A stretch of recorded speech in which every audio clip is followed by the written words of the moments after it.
I grew up in the 90s, right, where we had Snackwell's low fat this and low fat that, and everything was low fat and all this uber processed foods. And were people ever even tapping into how that processed low fat junk food made them feel?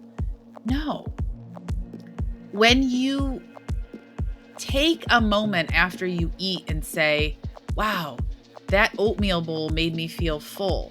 It made me feel satisfied. I have energy to get through my day.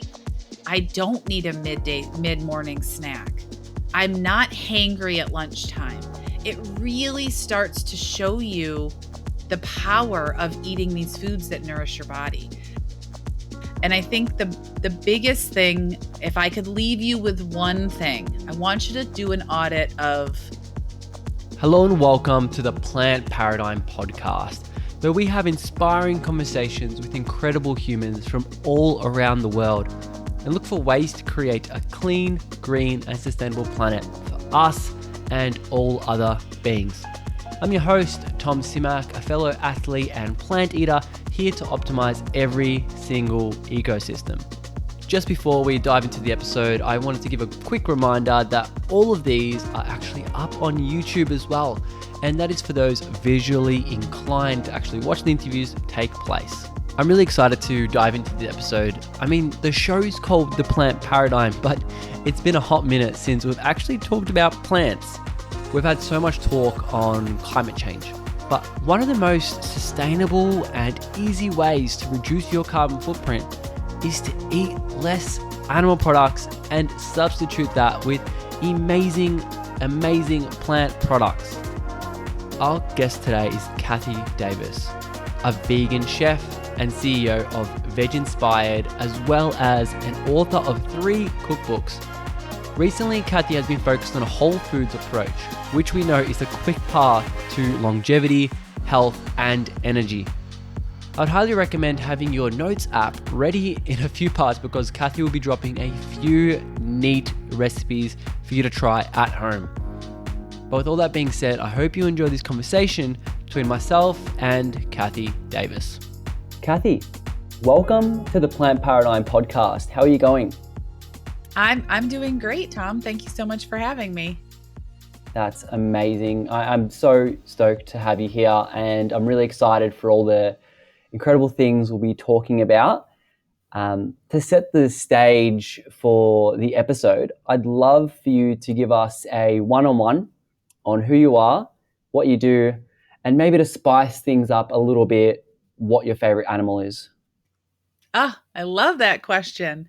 So I am a former school teacher turned plant-based lifestyle and mindset coach, and I help people make plant-based eating their way of life so that they can achieve their personal or professional goals or both.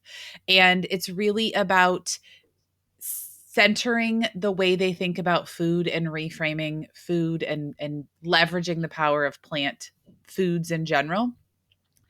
And I'm also a 3-time cookbook author. So I always like to throw that in there because it's really about what one of the big pieces that I can share with people is how to make recipes that taste amazing. And then let's see, my favorite animal is a cat. I'm a cat mom to a cute little tuxedo cat, Eddie. And, oftentimes when I'm on these podcasts and getting interviewed, he makes an appearance. So I always like to share that you might hear a meow or see a tail or whatever. Awesome. I love all that. And the first thing, I know you live in an RV and you're kind of traveling around and you have your cat while doing that. That's amazing. Yes. We actually I might have said that too loud. Actually, my fiance is probably smiling at me like, can we do that? We have had 3 when we started. We had 2 senior cats that came on the road with us, and then Eddie, who's our baby. But we've since lost the other 2, and so now we just have 1. But he travels in the truck as we tow our RV, and he loves to jump from window to window to check out the birds and the scenery, and he really just enjoys his little RV life too. That's so awesome how you can integrate things that you love. And I guess what that really makes me think about is a lot of what we'll be touching on today, I think, which is you can live this lifestyle, which is traveling around and having that slow life while not sacrificing the fact that you want to be a cat mom and enjoy all that. And life, yes, there are sacrifices we have to make in the grand scheme of things, but especially with like plant-based foods, and I think I've created a fantastic segue here with plant-based foods. When you start to make that transition to whether you're going from like that junk food to the whole foods or from any way, if you're starting to introduce more plants, it doesn't have to come at the sacrifice of taste or textures or familiarity or culture, which I know is a big thing for a lot of people.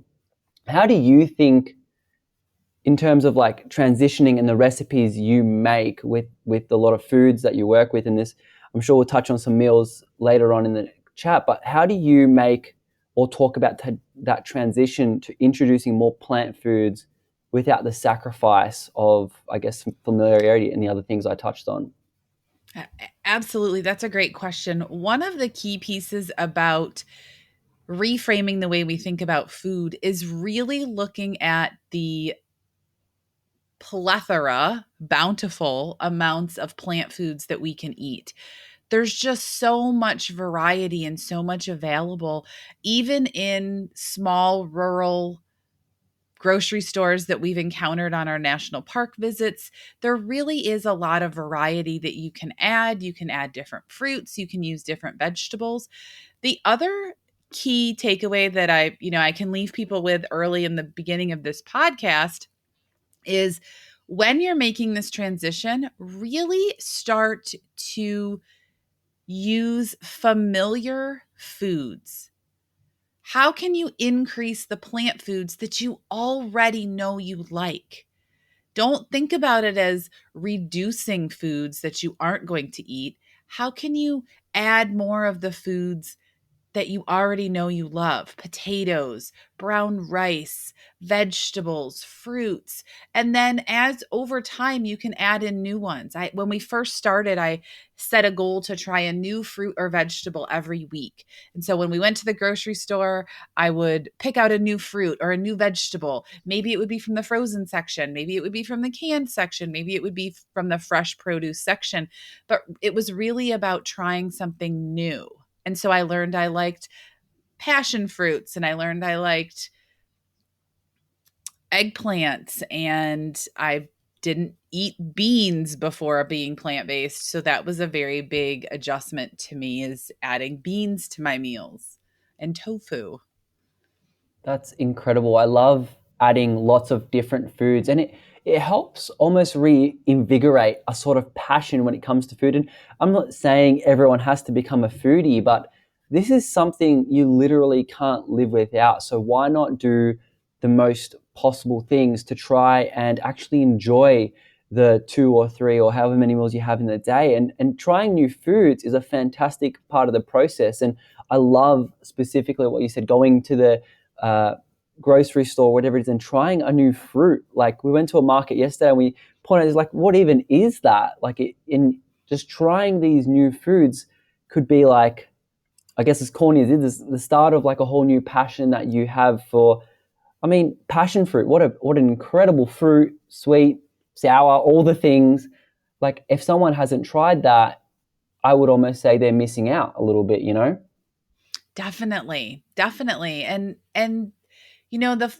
the fun part of it is you get to blend the variety of new foods to you and old foods to you. So maybe you never tried jicama, but now you try jicama. Maybe you've never tried kohlrabi and now you're adding it to your coleslaw and it having that extra crunch. And so it really is, a unique way to broaden your horizons. And my only regret in going plant-based 8.5 years ago is that I didn't go plant-based sooner. And I always tell Oh, people, you said the good lines. I I mean it's true. I Yeah. love it. It was a decision that I made that was 100% worth it. And Mm. that's that's really what it's all about. Mm. I like where this really started because I noticed when you were listing off the foods there, you were talking about fruits. You specifically mentioned brown rice as the variety. And, as if someone goes on your Instagram and starts talking, they're going to notice that pretty much a lot of your food, I'd say maybe 99%, seems to be whole foods. And people tend to, or even I would say at the beginning before I was educated, whole foods is a hard subsector of the plant based diet to actually make it taste really well. So, out of curiosity, I was wondering if is there specific spices that you use that is like a cabinet must have, or how do you flavor food so we can make a carrot or a lettuce or uh, aubergine or whatever that is taste like you want to eat more of it because it is great for you. Excellent question. I use a lot of onion and garlic powder or fresh onion and garlic, but when talking about pantry staples specifically, my onion and garlic spices, my dried herbs, dill is a popular one for us. Vinegars, I love using vinegars and citrus juices to add additional flavor. And the cool thing is, as you learn little tricks and little hacks, you can squeeze some lemon into a soup and not have to add additional salt. You can finish a Mm. recipe with some vinegar at the end. It kind of brightens it up and adds this distinct flavor, and it doesn't need all that extra salt that we often put on our meals. I use a lot of spice blends. I have several in the cookbook, but also will buy, just spice blends from the grocery store. I typically go for the organic, and when I look at dried herbs, I look for the greenest ones I can find in the bottles because I don't know, I think they're prettier, so and they seem to be more flavorful. Yeah, oh, for sure. The brightness is something that I think we're hardwired to find attractive. But just on the vinegar side of things, I want to just dive into that for a second. Is there a particular vinegar? Because I know there's like 100 of them. There's like rice wine vinegar and there's balsamic and all these different varieties. Do you tend to stick to one or two, or do you mix them up all the time? I do love seasoned rice vinegar. I find it to be a nice mild all-purpose vinegar. I use that a lot for salad dressings because it has that sweetness and that slightly saltiness and then the tang from the vinegar. And I'll actually add a bit of tahini or sesame paste right to that, or a drizzle of thinned out hummus. So it creates this like tangy, vinegary dr- dressing of the greens and then this creaminess from the tahini or the hummus. So it really makes a quick and easy dressing. I also love to have balsamic and red wine vinegar on hand to add into different recipes. Balsamic is a more stronger vinegar. So some people don't love that as much as something a little milder like red wine or the rice vinegars. You seem to have quite a variety given that you live in an RV kind of thing. So a lot of like even when we move in, we have like a little box of our spices, most loved ones. But I was wondering with something I struggle, a bit of a selfish question, but I think it's also good for people. Like food waste is a really big topic, especially when we're looking at our methane emissions and what us as individuals can do to have a lower carbon footprint. When you're traveling around, and I guess this is useful for people who live in an apartment as well, I think there's similarities there. In an RV context or motorhome context, whatever way people want to put it, how do you reduce things like food waste? So I am a proponent of meal planning. And one of the reasons is it helps to reduce food waste because you don't forget about that gorgeous produce that you bought that you stuck in the crisper drawer. You're able to take an inventory of your kitchen and say, oh, I have cabbage I need to use up. Oh, I have broccoli that's on its way out. Oh, I have this bag of carrots that I need to cut. So by planning in your meals and being very intentional about the produce that you buy and the food that you buy, you can mitigate food waste, which not only does it help the environment and our own personal satisfaction, but it's also very budget friendly to be very intentional about the perishable foods that you buy.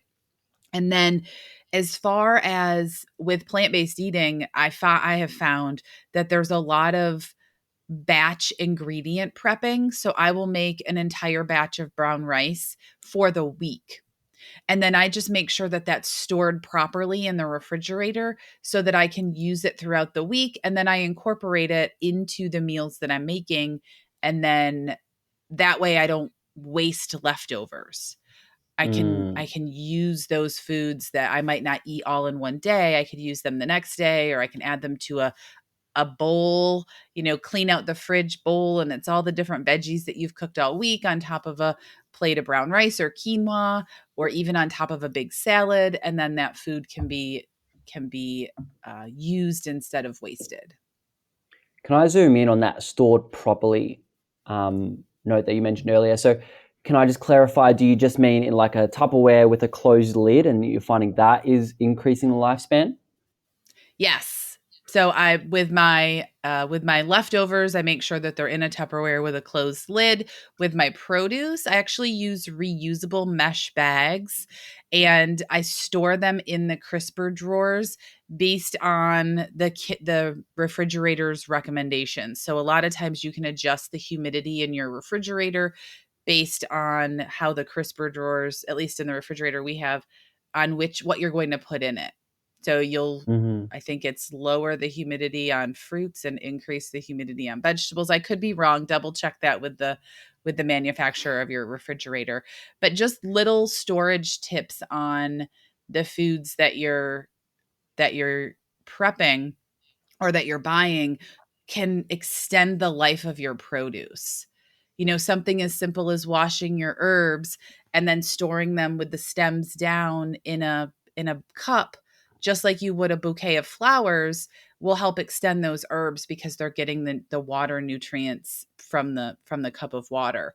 Um, if you have half of an avocado left, you can put some citrus juice on it, or I think even some vinegar to help it not oxidize and turn brown so that you can use that the next day. So, just looking at ways and tips that you can store your produce can also help significantly in mitigating food waste. I love that. You mentioned, so you obviously got a fridge in your RV. What other appliances are we working with here when you're cooking up? So, our model of RV is actually it's a 310 GK, and the GK stands for Grand Kitchen. Okay, So right. we Okay, we know have, what your values are.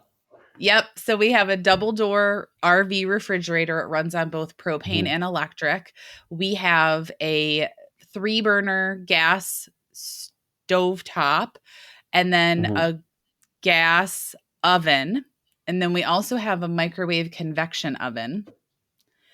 And then with us, we brought our Vitamix, our food processor, an electric cooktop in case we don't have propane or don't use propane. We do love, we're a little bit of, I wouldn't say we're coffee snobs, but we love pour over coffee. So we have our electric kettle. So we really did when we downsized from our kitchen in our house, there were appliances that we had to get rid of. Our stand mixer, some of our bigger kitchen pans and things of that nature. But we brought the ones that we use most frequently, the Vitamix, the food processor, things of that nature. So I So wouldn't you're say that definitely we're not roughing it. suffering. Yeah, no. Yeah, you definitely have a lot more than what we have in ours, which is nothing but a sink.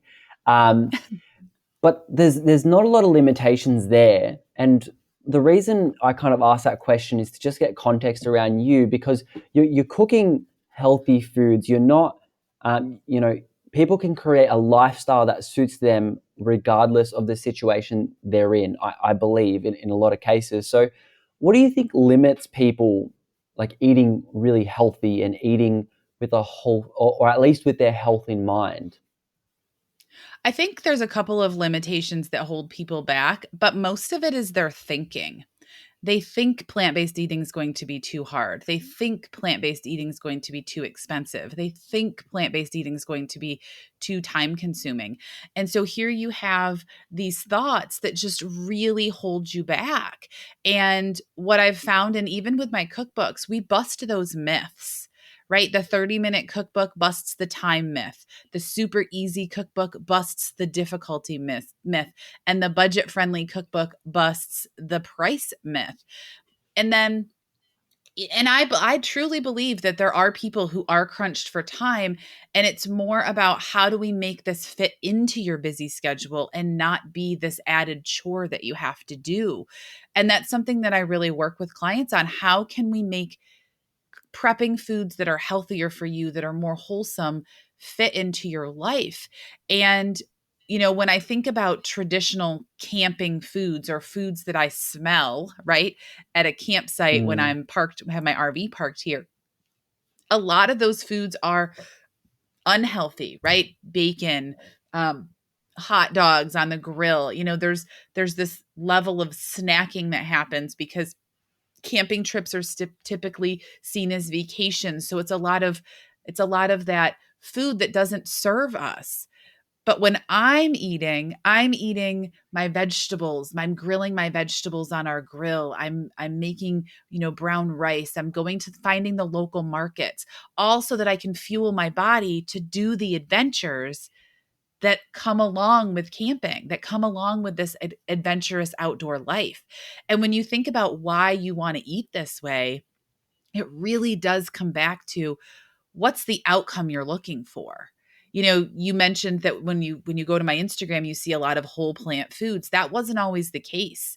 I've been vegan for 8.5 years, 8 years, and whole food plant-based for 2.5. And I made that intentional decision to eat more whole food plant-based because I had weight to lose. I had low energy. I couldn't do the hikes and the walks and the adventures that we wanted to do on our RV life. And I needed to reset myself to get to a place where I could leverage the power of these foods to give me the life that I imagined. When we set out on RV life almost 4 years ago, I envisioned hiking and kayaking and biking. And 2.5 years ago, right before I made the decision to pivot more to a whole food plant-based vegan diet, I was uninspired. I didn't want to get off the couch. I just wanted to lay around and watch TV. Like, I didn't want to walk around the campgrounds. I had such low energy. And, I talk about this because it's so normal. It's so common. And I guess I should use the word common, not normal. We shouldn't feel badly after we eat. That is a common problem, but not a normal problem. And we should really eat these foods that make us feel energized and inspired and at our optimum weights and wellness. If you take whether you want to take weight out of it and just talk about being healthy. I mean, I reversed signs of prediabetes. I have more energy now in my 40s than I had in my 30s. Like, that is powerful, powerful outcomes of changing the way that you eat. yeah, that's a really big difference, and it does come from a change of values, which is changing yourself at the core. What I think about a little bit, which I guess can come under playing a bit of devil's advocate, is people always say, or I hear a lot of people say anyway, plant-based is quite a restrictive diet. And look, to a certain extent it is. I can't go around and eat a lot of the things that other people eat, but I value different things. So I don't want or need that. And just because it's more restrictive than not being plant-based, let's say, it's still full of abundance. But the side point I want to make to that is when someone goes plant based, or even let's take the example of having a whole foods plant based lifestyle, I want to talk about the mental health of that for a second. So, how can someone transition into a whole food plant based diet in a way that is healthy and sustainable for their health? And what I mean for that is people tend to create rules around food. Like, I will intermittent fast because I don't like the way my body looks, or having a negative connotation to that. How can someone healthily transition to a whole foods plant-based diet without, instead of making it a more value-driven choice as opposed to a rule-driven choice? I love that question. And I totally agree. We put rules on ourselves, and it's not just us. Those rules are really come down from society, right? I talk a lot about diet culture and how, you know, one of the biggest pieces of switching from a vegan diet to a whole food plant-based diet for weight loss was I had to come to terms with my own issues around diet culture. I was a yo-yo dieter. I tried everything. I measured food. I had rules. I mean, I was the Weight Watcher that would eat 0 point foods all day and then binge on all the junk foods at night. Like, I had so many rules. And my husband, I remember we were in the car driving back from the grocery store, and I said, the only problem, right? I'm already identifying issues with going from eating whatever vegan food I want to now I have rules, whole food plant based. Was I said, the problem is we're getting ready to go to all these amazing places in the United States, Key West, Disney World. Like, this is amazing. Like, I don't want to be on a diet there. And he said, what if you went into this changing your lifestyle, changing your day in and your day out habits, and not worrying so much about those once in a while things? And that statement, that question changed everything for me. And that's the premise that I run my coaching programs with. That's the premise that I take personally in my life. I operate on a whole food plant-based diet or whole food plant-based way of eating with intention. I eat intentionally the foods that are going to fuel my body. And if I want to eat that vegan key lime cheesecake in Key West, I can eat it because I don't have a rule. I just operate out of intention. And that has saved me from the stress of diet culture. It's changed the way that I look at food. And the beauty of it is when you're in those decisions and you choose the apple over the cookie, you are making empowered choices that will satisfy you. And you talked a little bit about the mental health piece of it. And I truly believe that when we look at our why and we look at the choices that we make, that we look at the choices that we make around food and ask ourselves, do I want this food choice to be a habit, or do I want this to be a once in a while? That truly is powerful. And I have people that come to me and they say, well, I went plant-based and I keep eating really light salads for lunch, but I can't stay with it because I'm always hungry. And I will say something like, well, what if we add some starch to your salad, some beans, some sweet potatoes, some brown rice, maybe some regular potatoes, whatever it is. What if we add some starchy foods? Oh, well, I don't know if I could eat carbs. And I'm like, that's one of the mistakes that I see people making coming into this, is that they bring that diet culture with them. Instead of looking at the foods as a whole plant food, they're still trying to make rules. And so I encourage people who are moving to this way of eating, really start to research the whole food plant-based way of eating, and look at, books like The Starch Solution, look at books like Mastering Diabetes, look at books like How Not to Die, How Not to Diet.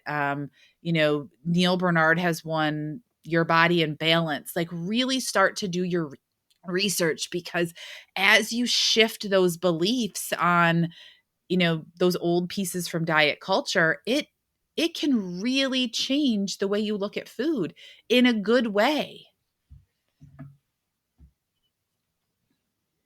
Yeah, I love all that. And something that I've always wondered, but never actually found the research on. But it's one of those things where I kind of think it's true, but I could never say 100%. I wonder if someone just ate whole foods, like we're talking 100%, not even 99%, 100% whole foods. Now, that is a rule and it's unsustainable. So I'm just saying it for this hypothetical. If they ate just without calorie counting, none of that, no weighing your foods, and they just ate abundantly, like buffet, breakfast snack, lunch snack, dinner snack, like all the time, would that person ever gain weight? Like I'm so curious to know, because at the end of the day, we know it's calories in, calories out. Like technically that's the scientific part of it. So I wonder if it is whole foods, if that person would be able to gain weight. Theoretically, I'm not too sure at all. Do you have any thoughts on that? So, because I ate this way for weight loss, I can tell you that when I eat whole plant foods, mostly unprocessed, that are low in caloric density, I do not gain weight.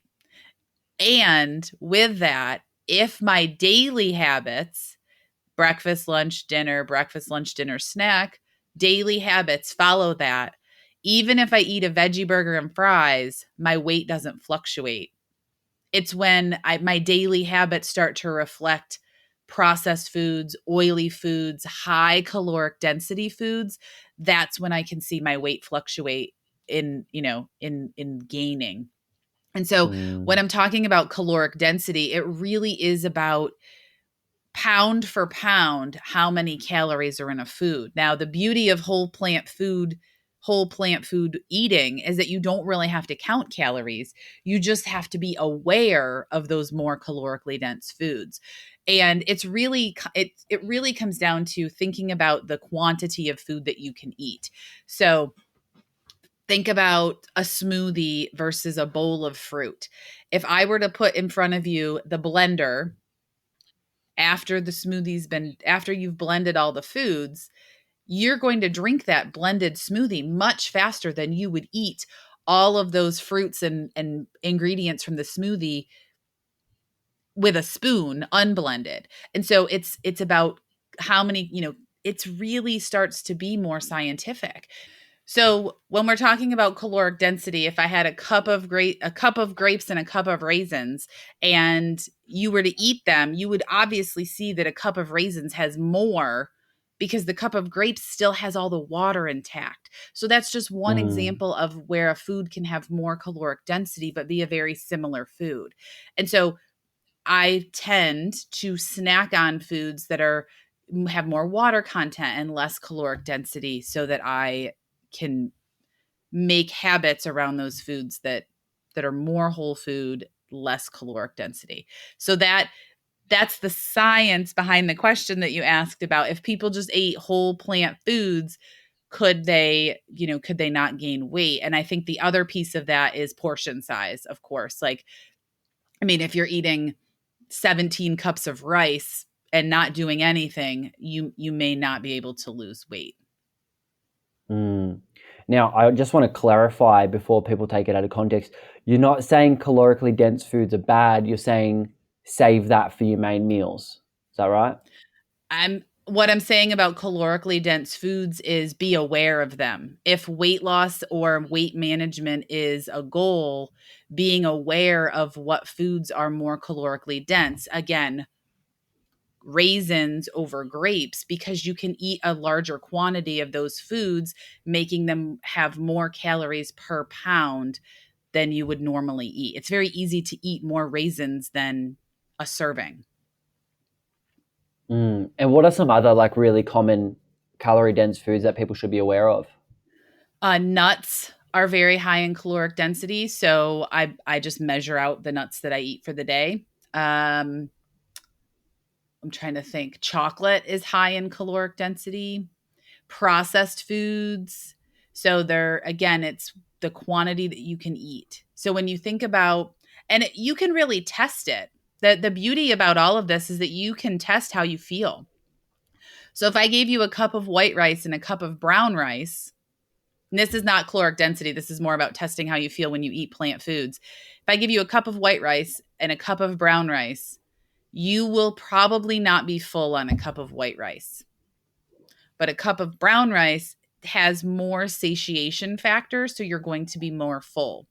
Same thing with a piece of white bread versus a piece of whole grain or whole like hearty whole wheat Wholemeal. bread. Mm. Right. Yeah, okay, that's a great point.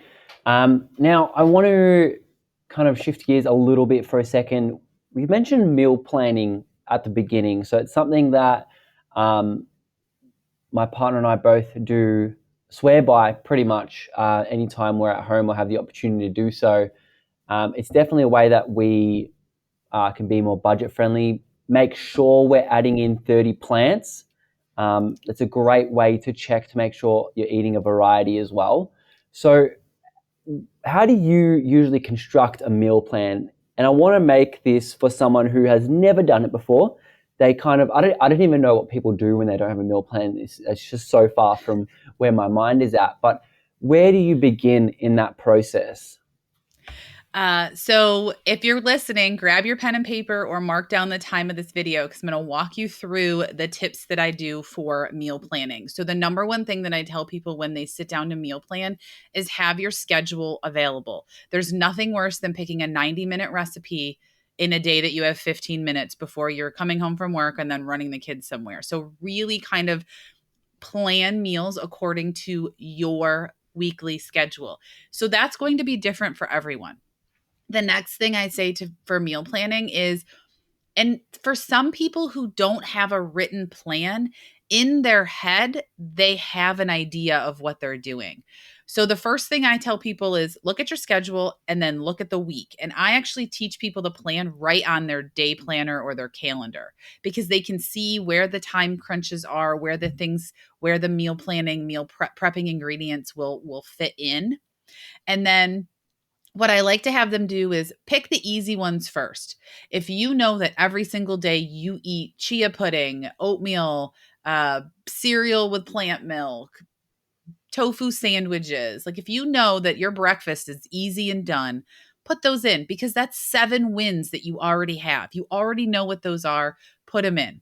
If you're like, oh, so my husband and I used to do a new meal for dinner, leftovers for lunch, a new meal for dinner, leftovers for lunch. And that was kind of our system. We've since pivoted from that and we're trying a new system. And so we do starch and salad for lunch. So that would consist of baked sweet potatoes, brown rice, white potatoes that have been cooked as our starch, beans as the other part of our starch. So we try to get beans at least at 2 meals a day, and then a huge salad or lots of veggies. And the reason for the starch and salad is to start to get in that variety. Our salads can have, 10 different ingredients. Now, if you're sitting there and you're like, I don't have time to make a salad with 10 different ingredients, I understand that. You can get a lot of vegetables that are already pre-cut for salads right at the grocery store. You can prep everything earlier in the week and then just kind of grab it out of the fridge like a salad bar. You can prep your salad right in a mason jar for a couple of days and it lasts because you can seal it airtight. So just look for strategies of ways that you can kind of implement that. I don't want to get too much into meal prepping, but I really want to like leverage this meal planning and this opportunity to help people make this a part of their life. So you could either do, like I said, meal leftovers, or you could do a similar meal all week. Somebody might do wraps every day. So they have veggies cut up for wraps or salad wrap, and then they make wraps for their lunches. They might do a pasta salad or something that they can eat cold. They might do a soup in the colder months. So just thinking about your lunch being something, it could be something that's you make it on Sunday or Monday night and it's ready for the week. And then where I see people struggle the most is dinner. And it comes from whether you're eating animal products or whole food plant-based or somewhere in between, it really comes from this notion of, I don't know if it was like this for everybody else, but like my mom would get home from work and be like, okay, what's everybody want for dinner? And so there was no plan. She might have had an idea, right? She bought certain foods that she would make throughout the week, but there was no expectation. So it's very easy to be like, well, I want pizza for dinner. I want takeout for dinner.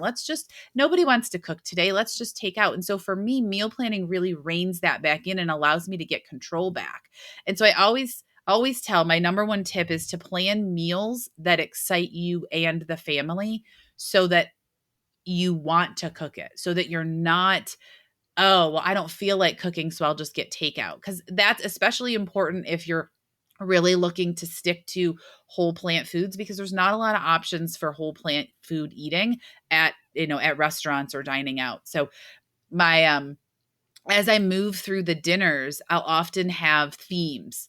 So Monday might be meatless meals. Now, all of my meals are meatless, but these are more along the concept of maybe mushrooms for, like grilled mushrooms with potatoes and a vegetable for like my steak and potatoes and vegetable.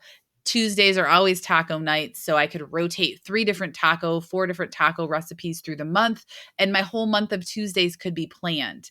Wednesday, it might be a day that's really busy for you. So maybe that's a leftover night, or maybe that's, a fast 15-minute fried rice or something like that. So really just looking at ways that you can fit these whole plant foods right into your meals or right into your schedule so that you don't feel like you are constantly having to battle the question, what's for dinner, or you know falling off the wagon per se and eating foods that don't align with your goals when you could have had a plan ahead of time. Wow. There is so many great points in there.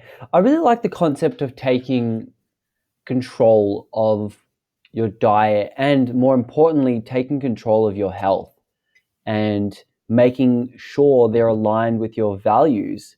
And I like the point of changing your strategy as well, because I feel like, again, that's one way to break the rule. Like, you go and you have this strategy and this tactic that you think is going to work great for you, and if it doesn't, you don't have the pressure and grip on yourself to just push through it, even though you don't enjoy it, and then all of a sudden you lose passion for food. Like, when I was a teenager, I used to batch cook meals on a Sunday, and that took me about 6 hours to do. Never again in my whole life will I do that. That was absolute drudgery, misery, not touching it. But then to be able to just have not that pressure on yourself, like, I'm not good enough because other people do this and it works for them, but somehow it doesn't work for me. It's finding what works for you. And I think a meal plan has so many different avenues you could look at it, and you describe some incredible ones. And the only there's just so many benefits from it, which is why I love that you mentioned a lot, like with the veggies, making sure you have heaps. You can prepare them in a mason jar as well. Like, instead of, I mean, obviously, the least ideal is buying actually the pre-cut, because they're always in plastic, which is the bane of my existence. But Yes. pre-doing it as an alternative is what an easy solution without an excuse. I love that people love excuses about why they aren't getting their veggies in. Whereas there's so many things you just walk through of how to include veggies. Firstly, you got to try a new one at the grocery market. Secondly, batch it at once. If you know you always got capsicums and peppers and cucumbers, cut it on a Sunday, which takes 10 minutes, and put it in the fridge. What a great way to increase vegetable intake. And then where do you fit fruit in, like, this meal plan, or snacks? Is that something that you think about a fair bit, or do you just focus on the main meals? I actually do plan in snacks and desserts because I am a snacker by nature. And if I don't have snacks that align with my goals, I will eat snacks that don't. And Mhm. in my RV life, in people's lives when they work outside the home, snacks that don't align with their goals are not unavoidable, right? That's one of the reasons why I talk about this intention over perfection and really making this a lifestyle and not a diet, and not having these rules on yourself that don't, that make you feel boxed in, because you can't avoid foods that don't align with your goals.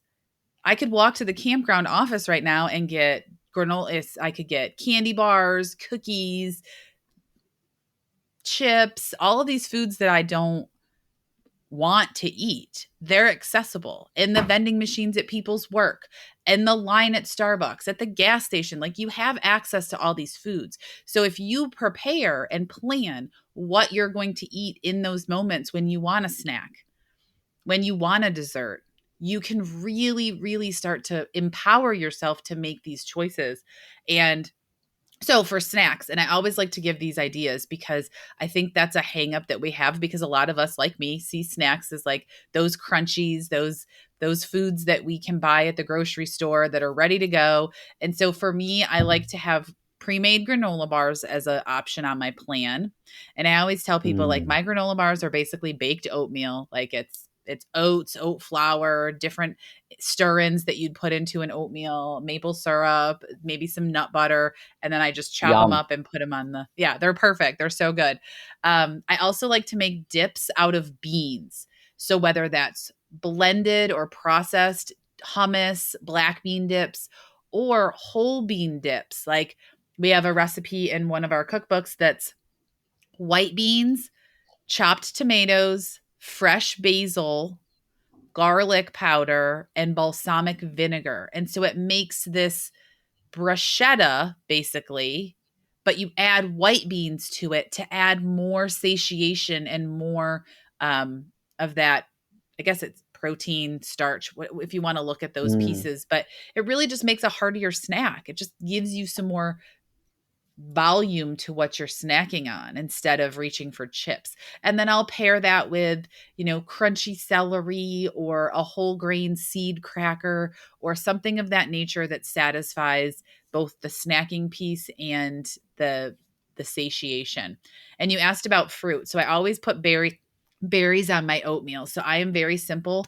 My breakfast is an oat bowl and it's oatmeal, plant milk, maple syrup or date sugar, blueberries and strawberries, ground flax, and sometimes a dash of cinnamon.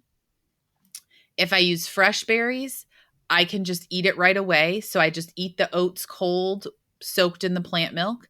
If I use frozen berries, I let it sit on the counter until the berries thaw. So usually about an hour. So I just plan ahead a little bit if I'm going to use frozen so that I know when to make it and try to match my typical hunger, typically when I'm hungry. So, fantastic. Now let's bring some real value to people here. You've mentioned your cookbook a few times, and something that I emailed you prior to this conversation is giving people 3 types of meals that they can cook up. And I think if you're going to bookmark any part of this episode for anyone listening or watching, it's this part for sure.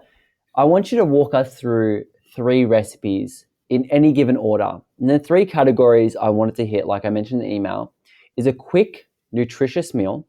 The second is something to cook up for your meat-eating friends. And lastly, your personal favorite at the moment.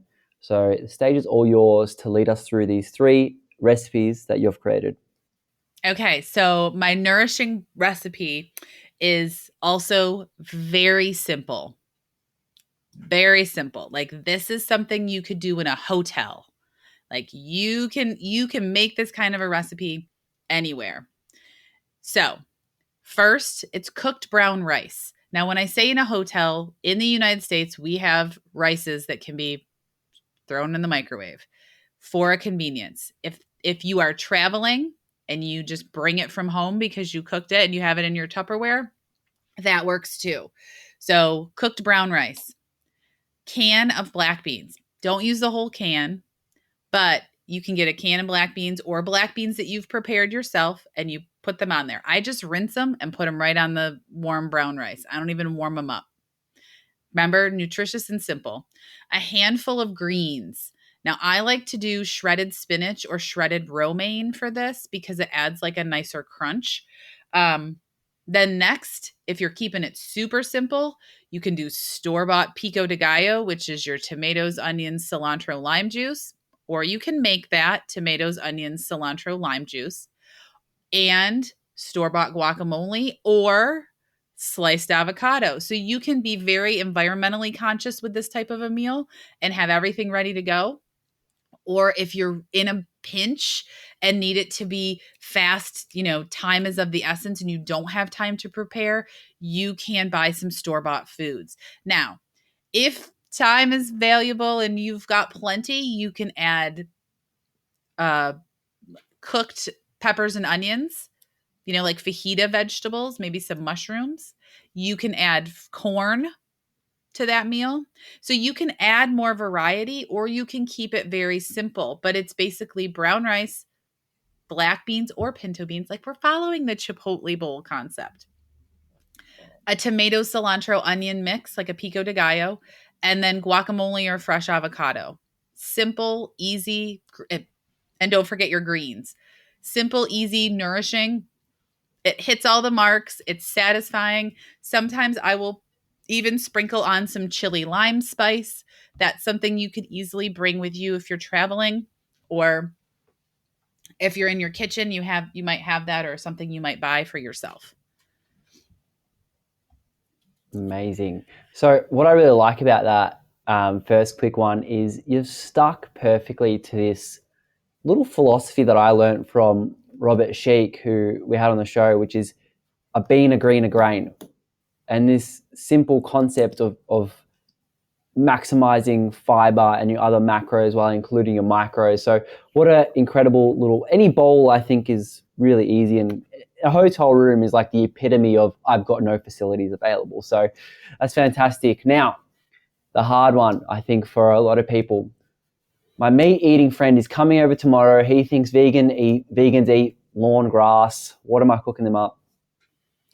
So, this is one of those times when you really have to leverage the power of familiar foods to people and familiar flavors. So, we're going to do up some Mm, tacos.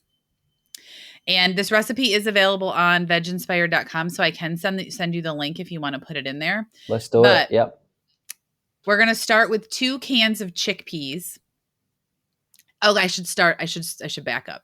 This is a sheet pan recipe. This is also in my super easy plant-based cookbook. It's a sheet pan recipe. So you're going to preheat your oven to 400 degrees and you're going to line a baking sheet with either a baking mat or parchment paper. You're going to take 2 cans of chickpeas drained and rinsed, half of a red onion, and a can of pineapple that you slice, and you're going to drain it. You're going to strain it because you're going to save the pineapple juice from it. And then you're going to take out about 1/4 of a cup of pineapple to use to make a salsa. You're going to take the chickpeas, the red onion, the pineapple, you're going to mix them all together on the sheet pan, and you're going to put them in the oven for about 15 to 20 minutes. The chickpeas are going to start to separate. But here's where it starts to get more familiar.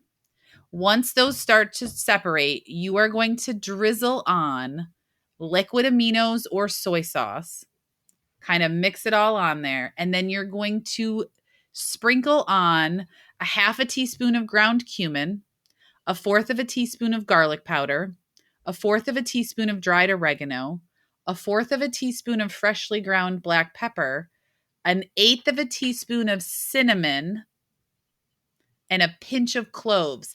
And you're going to mix all of those ingredients on that sheet pan. You're going to take this is an easy sheet pan recipe, so everything's done in the oven. You're going to take your tortillas, we use corn, wrap them in parchment paper or foil, or you because you have to put them in the oven in something, so you'll have to do that unless you want to heat them up separately on a griddle. Put them in the oven on the sheet pan with the vegetables, roast them for an additional 7 minutes. And in the meantime, you're going to make your pineapple salsa. And that's going to be 1/4 cup of red onion, the 1/4 cup of that pineapple minced, 2 tablespoons of fresh cilantro, 1 teaspoon of the pineapple juice, and 1 teaspoon of the lime juice. And then you are going to serve the most amazing chickpea El Pastor tacos to your guests. Now, I always recommend additional familiar foods. So this might be where you add in your favorite side dish. Maybe it's a Mexican rice. Maybe it's brown rice. Maybe it's baked sweet potatoes. Maybe it's something else that would be very familiar to your meat eating friends, but they will be blown away by the flavor and there's the commonality of the chickpeas, the onion, and the pineapple. There's no weird ingredients. They're not, picking out tofu, or, people have issues with mushrooms. They're not picking out mushrooms. Like, they're normal common ingredients. Now, obviously don't feed this to your meat loving friend who doesn't eat chickpeas. Like, you might want to prepare for that by asking. That sounds incredible. I was a bit lost and a little bit salivating on that. All right, and the last one, your personal favorite dish at the moment. It's really interesting because I already shared the oatmeal bowl recipe, and I probably should have waited because that really is my favorite recipe that I've been eating for like probably the last 6 months. But something else that I really enjoy and something else that I really like to make are plant-based cookies. And they're so easy. It's almost embarrassing how easy they are. So we bake them in a 350-degree Fahrenheit oven. And I use 1 cup of oat flour, a fourth of a cup of maple syrup, a fourth of a cup of tahini. Now, you could substitute your favorite nut butter, but what I like about baking with tahini is that it creates this light and airy cookie because of the way tahini responds to the heat when it's baked. A teaspoon of vanilla, and a fourth to a half of a cup of vegan chocolate chips. I mix those all in a bowl. I dollop them out on the baking sheet in 1 tablespoon little balls.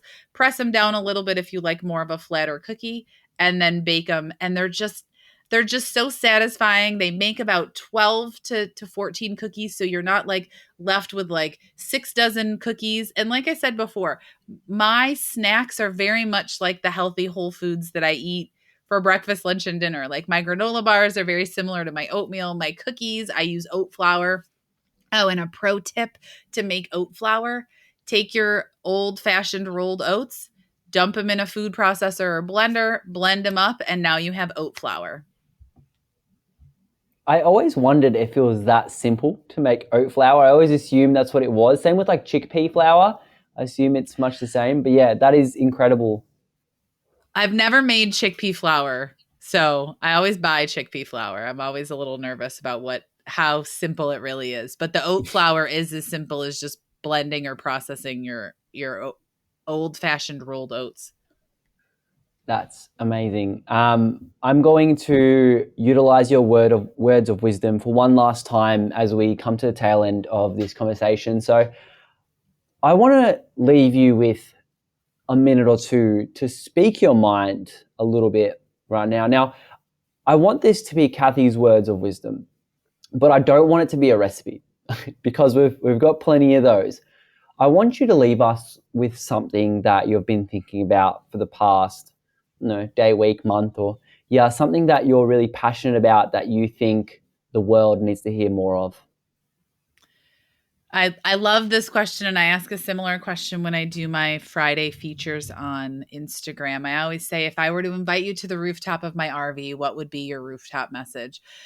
And, this is something that I've really been thinking about passionately for a long time. And it really is the concept of eating more plants. We've touched on the 30 different vegetables or 30 different plant foods each week.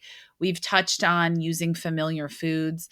And I think the biggest thing, if I could leave you with one thing, I want you to do an audit of the way you eat right now. Is there a way that you could add more plants to your meals? Could it be simply swapping out animal broth to veggie broth? Could it be simply adding in a second vegetable serving to dinner?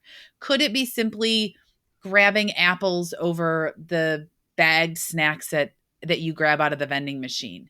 How can you add more plants to your meals?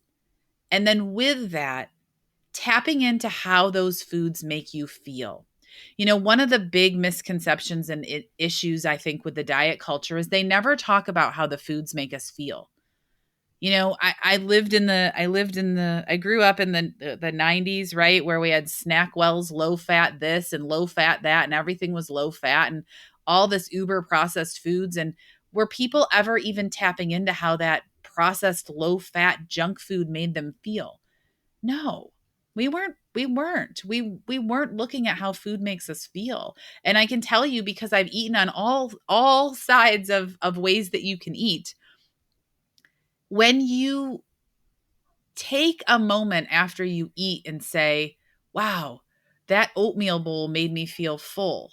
It made me feel satisfied. I have energy to get through my day. I don't need a mid-morning snack. I'm not hangry at lunchtime. It really starts to show you the power of eating these foods that nourish your body. So, take all of that, take everything that we've talked about today, and really look at ways that you can eat more whole plant foods and less processed foods, less animal products, wherever you are on the spectrum, really starting to look at how you can make plant foods fit into your life.